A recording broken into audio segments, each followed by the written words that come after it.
will continue the story of Jacob.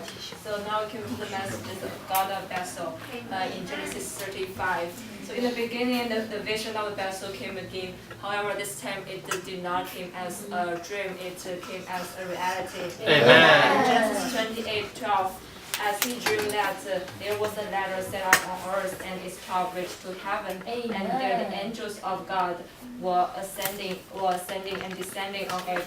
So here we see that Jacob came to Bethel like in his dream. So as our Christians, we all come into church life twice. The first time we saw a beautiful picture, a heavenly ladder set up on earth, connecting us to the heavens. And after we've been in the church life, after we've been dealt with, being broken and transformed, we come to as a reality. Amen. And everything we have as in the reality is exactly the same as we have seen in our dream. At the point, we see that at Bethel, Jacob's name was changed to Israel. It means that it says that Jacob's being has been changed from a spender to the Prince of God. So here we can see God's purpose in dealing with Jacob and transforming him into a prince of God is for him to bear his image, to express him, and to exercise his dominion to represent him. So Jacob's life was also a copy of our life. God selecting, predestinating, and calling us is to transform us as the pitiful sinners into royal sons. And after the process of the transformation has been complete, we may reign as kings. So the Christian life is also a life of struggling with God, to be transformed by God, and to be a princess of God. Now we come to the Genesis. We came to the Genesis 35:7. He said that, and he built an altar there that called the place of Bethel, because there God had revealed himself to him when he fled from his brother. So here we have the divine title, El Bethel. It means the God of the house of the God. So in here we see that it's a very crucial term for Jacob, from the individual experience of God transformed to the corporate experience of God. Amen. Here the vessel signifies the corporate life, which is the body of the Christ. So for Jacob, calling God the God of Bethel typifies that Jacob has advanced from the individual experience to the corporate experience. So the God of a corporate body. So if we go back to Genesis 33, we see that the altar that Jacob had built at the Shechem was called El Elohim Israel. The name of God was related to an individual God. And however, the altar that Jacob built at Bethel was called El Bethel. It was related to God as a corporate God. So we can see that the altar at Bethel is a corporate altar. So the altar for the house of the God. Amen. So now we may wonder, like, why do we need the house of God? We can just enjoy the God of individuals, because we want to. It is because we want to experience the all-sufficiency of our God, which that the God only revealed himself as the all-sufficient God at the Bethel to Jacob. So we must realize all this transformation and dealing that God has done on us, on each of us, is for God's building. So we can see Jacob, who is the man under God's transforming hand, represents a life of transforming for God's building.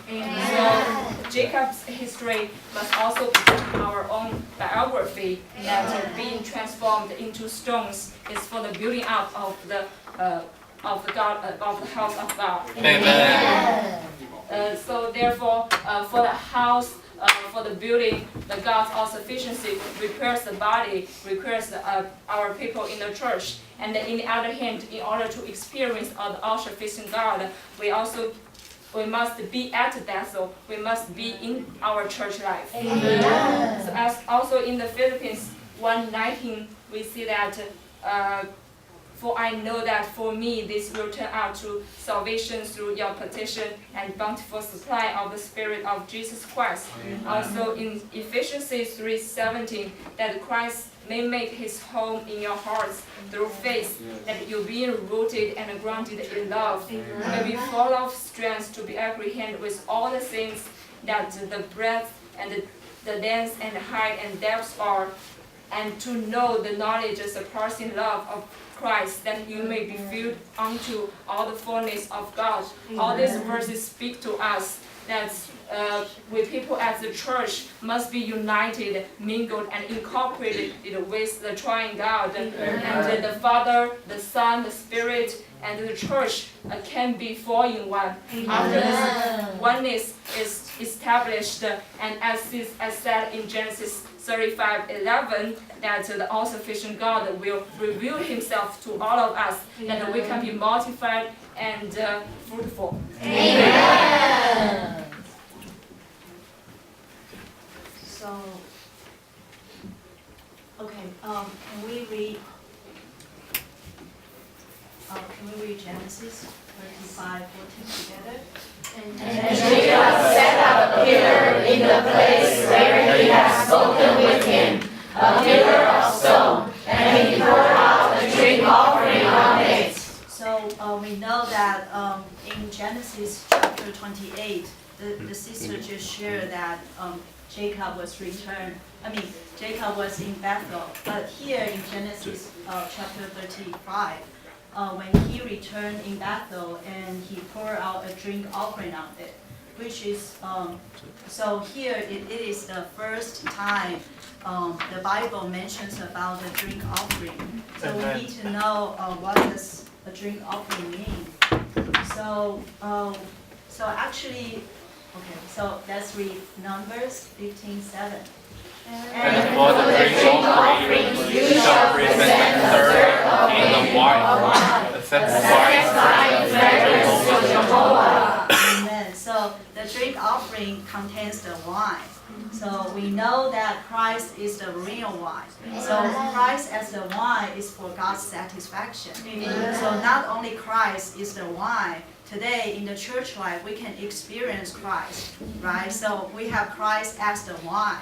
So the more enjoyment we have, the more wine we will have. And then we can present this wine to Jehovah. We present the wine to God, which will be a satisfying fragrance to God.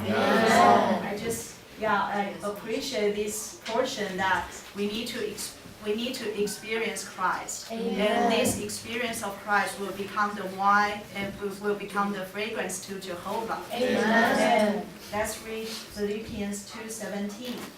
But even if I am being poured out as a drink offering upon the sacrifice and service of your faith, I rejoice, and I rejoice together with you all. Amen. So here Paul was in the prison, but he experienced Christ. So he can testify that he experienced Christ, and then he will be poured out as a drink offering to God.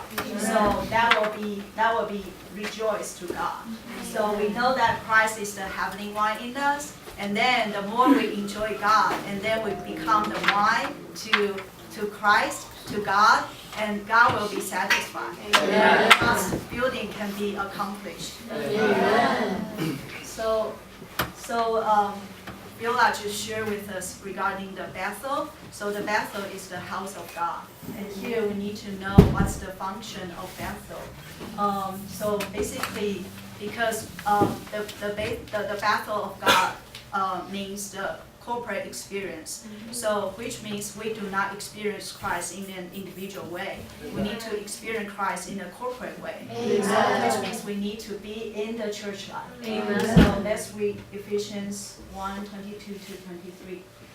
And he subjected all things under his feet, and gave him to be head over all things to the church, which is his body, the fullness of the one who fills all in all. Amen. So we experience Christ in the church life. Christ is the body. and we are the fullness of the one who fills all they know. If we want to experience Christ in a corporate way, we need to, it takes some cost. So we need to take off, our natural choice, desire, and our life must be taken off. So we can take Jacob as an example.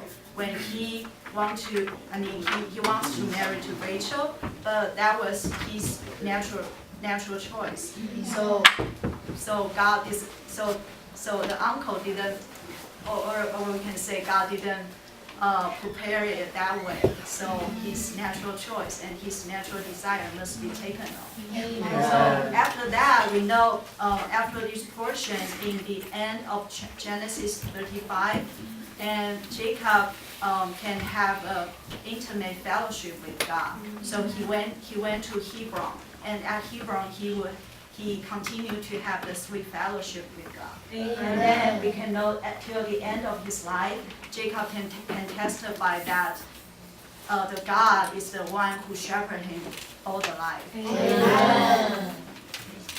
So the second part we talks about the birth of Benjamin. So let's read the verse here. Rachel began to give birth, and she had contact with her, and as Saul was hardly before she died, she called his name Benjamin, but his father called him Benjamin. So on one hand, we know Rachel was dying, but on the other hand, Benjamin was born. So the two things occur simultaneously. So we know that the birth of Benjamin typifies the bringing forth of Christ. And we know that Rachel named the son Benoni, which means the son of affliction. But Jacob names the son Benjamin, which means the son of the right hand. So what does that mean? We are familiar with this picture. So we know God incarnated, and He lived the human living on the earth. But we know when He was on the earth, He was despised and nobody esteemed Him. So and then He went on the cross, so He crucified on the cross. So this part is the meaning of Benoni. So we know the sons of affliction is the life that Christ experienced on the earth. So this part is to accomplish God's redemption. So after God's crucifixion, then He resurrected and He was enthroned and He gained the victory. So this part was typified by the name of Benjamin, which is the son of the right hand. So this part, Christ can carry out the application of His redemption. So we know today He's the life-giving Spirit. Sending Himself into us. Amen. So I just appreciate this portion that so we do not experience Christ in an individual way. So I was preparing for the GRE. So on one hand, I need the saints praying for me. But on the other hand, I can testify when I pray individually, and I really don't like to prepare this exam. So I don't have full enjoyment or satisfaction. But tonight I came here and I received the sense. I received the sense portion, all your prepare and all your experience of Christ, which really encouraged me. So we need to experience Christ in a corporate way. Amen. So I have a prayer here. So let's read it together.